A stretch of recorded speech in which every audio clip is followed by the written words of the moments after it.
is up, guys? Welcome back to my channel. Today we are going to be talking about lighting setups. Lighting is a place where a lot of photographers get stuck.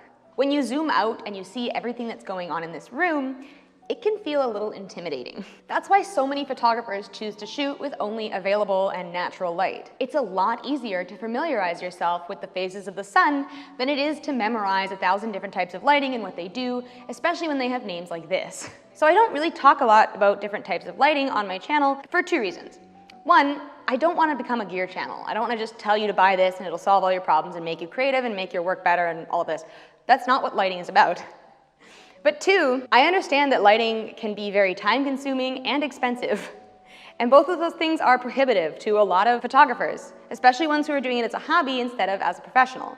But that said, I do really enjoy experimenting with different lighting setups, and I consider it to be an important part of my creative process when I'm taking photos in studio. The vast majority of photos that I take during the winter are taken in studio, and so lighting is a pretty big component of that. This will probably be one of only a few lighting videos on my channel, so enjoy it while it lasts, unless you really like it, in which case maybe I'll make more. But learning to work with light is extremely liberating for a photographer. It frees you up from having to worry about what the weather is like outside or finding locations outside that are available to shoot in.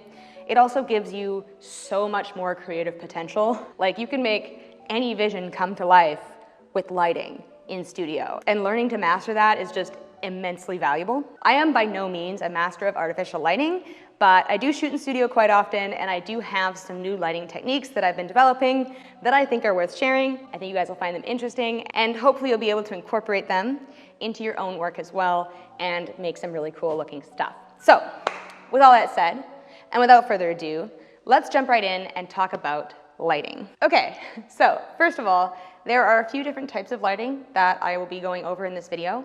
We've got these LED panels. I've got 3 of them. They are newer LED panels. Third one is up there. And these are probably the most useful light in my toolkit right now. The next piece of lighting I've got is this one. This is a Nan light. It is a super high-powered continuous light.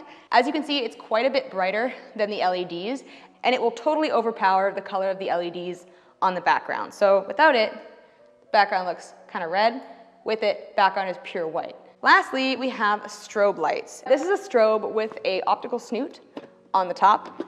This is an Elinchrom strobe. I have 4 of those, but for these lighting setups, I usually only use 1 because strobe lighting is so powerful, it will completely overpower most continuous lights unless you put something like an optical snoot on, which is going to significantly reduce the brightness. So the first lighting setup is one that I consider to be a classic.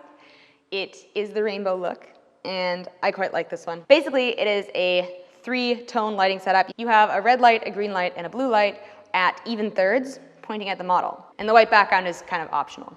Now, what you can do is you can set your camera to a very low shutter speed, like 1/15th of a second or 1/20th of a second.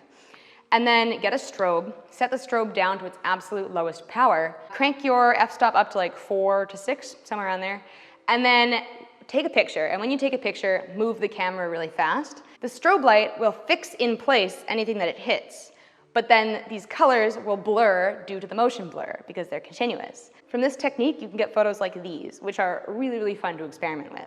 Now, with this lighting setup, 3 LED panels at thirds against the model, there's a lot of different looks that you can accomplish. Because once you have this very basic lighting setup, you can kind of expand on that. Say you want a little bit more going on in the face. Here's the world's most accessible lighting tool. It's a flashlight. Shine a flashlight on the face, and there you go.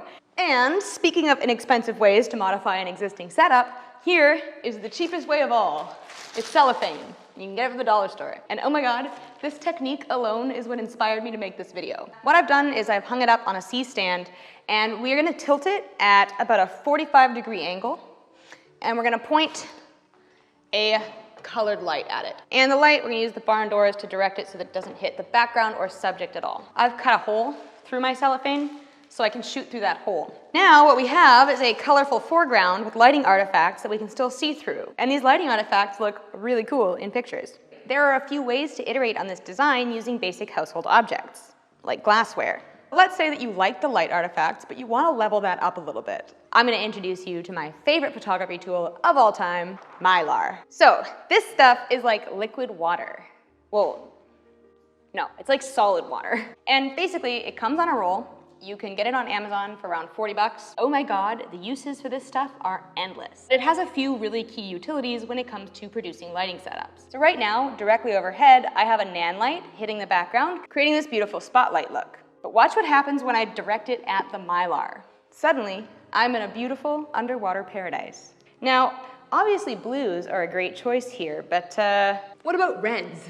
I think reds are pretty cool too, to be honest with you, but really, the mylar opens up a world of possibilities. Of course, you can always shoot right up against the mylar and get some creepy, distorted reflections. That's how I got these photos, which are some of my favorites that I've taken in the last few months. But these photos are not just mylar and colorful lighting. No, I'm using a very, very important tool. This is called an optical snoot, and it's one of the most important pieces of equipment for a lot of my favorite creative lighting setups. You can attach it to the end of a light, and it will focus the beam of that light through this lens. You can use these little metal cutouts, called gobos, or cookies, to project different shapes onto your model or background. Trust me, I am not exaggerating when I say that this is extremely useful for creative photography. And speaking of really useful tools, another one is V-flats. Now these are often overlooked because they don't produce light, so how could they be light tools? But they're an integral light modifier. Pretty much every lighting setup I have ever done in studio has involved a V-flat in some way. You can use them to divide the room and decide where the light's gonna hit,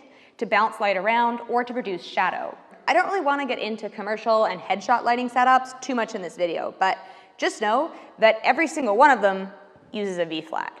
V-flats are also great for changing the color of your background in a flash. This is actually just a V-flat behind me. Now you might be wondering, why is this clip super dark? Well, it's so that I can show off the last item that I'm going to talk about today. This is a fiber optic brush. Now this is the definition of hours of entertainment when it comes to creative photography. Basically, you want to set this up in a super, super dark room. I'm not going to make it dark in here because it's creepy.